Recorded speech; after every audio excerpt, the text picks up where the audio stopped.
ప్రముఖ దర్శకుడు కె రాఘవేంద్రరావు దర్శకత్వ పర్యవేక్షణలో తెరకెక్కిన చిత్రం పెళ్లి సందడి. గౌరీ రోనంకి దర్శకత్వం వహించిన పెళ్లి సందడితో శ్రీలీల టాలీవుడ్లోకి ఎంట్రీ ఇచ్చింది. ఈ సినిమా కమర్షియల్ గా సక్సెస్ కాలేదు. కానీ శ్రీలీలకు గ్లామర్, డాన్స్ పరంగా మంచి గుర్తింపు వచ్చింది. ఆ తర్వాత రవితేజకి జంటగా నటించిన ధమాకా మూవీతో బ్లాక్ బాస్టర్ హిట్ అందుకుంది. దీంతో టాలీవుడ్లో ఆఫర్లొచ్చాయి. తక్కువ సమయంలోనే మంచి క్రేజ్ సొంతం చేసుకుంది శ్రీలీల. బాలకృష్ణ ప్రధాన పాత్రలో వచ్చిన భగవంత్ కేసరి సినిమాతో శ్రీలీల మరో సూపర్ హిట్ తన ఖాతాలో వేసుకుంది. ఇందులో బాలకృష్ణ కూతురిగా నటించి మెప్పించింది. ఆ తర్వాత స్కంద, ఆదికేశవ, ఎక్స్ట్రాడినరీ మ్యాన్ ఇలా వరుస డిజాస్టర్స్ ఎదురవడంతో శ్రీలీల కెరియర్ కాస్త స్లో అయింది. గత ఏడాది ఏకంగా 4 సినిమాలతో ప్రేక్షకులను పలకరించింది. 2024లో గుంటూరు కారం తర్వాత ఆమె నుంచి మరో సినిమా రాలేదు.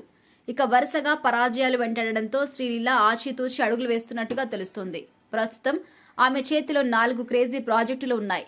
తెలుగులో రాబిన్ హుడ్ అనే సినిమాలో నటిస్తుంది. నితిన్ హీరోగా నటిస్తున్నాడు. అలాగే రవితేజ 75వ సినిమాలో శ్రీలీలను హీరోయిన్ గా ఎంపిక చేశారట. ఇక పవన్ కళ్యాణ్ ఉస్తాద్ భగత్ సింగ్ లో శ్రీలీల నటిస్తున్న విషయం తెలిసిందే. అలాగే హిందీలో హై జవానీతో ఇష్క్ హోనా హై అనే సినిమాలో కూడా శ్రీలీల నటిస్తుంది. ఇక శ్రీలీల ఇటీవల ఒక ఇంటర్వ్యూలో పాల్గొంది. ఈ క్రమంలో ఆమె ఆసక్తికరమైన కామెంట్స్ చేసింది.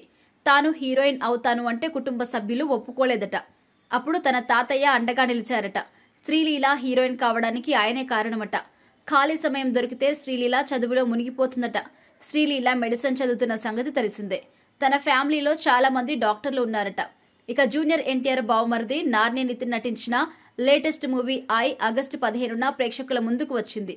I movie pre release event నిర్వహించారు. దీనికి ముఖ్య అతిథిగా హీరోయిన్ శ్రీలీల హాజరయ్యారు. ఈ ఈవెంట్ లో వేదికగా నిర్మాత అల్లు అరవింద్ శ్రీలీలకు ఒక మూవీలో ఆఫర్ ఇచ్చారు. నెక్స్ట్ గీతా ఆర్ట్స్ బ్యానర్ లో తెరకెక్కే చిత్రంలో శ్రీలీల హీరోయిన్ గా నటించబోతుందట.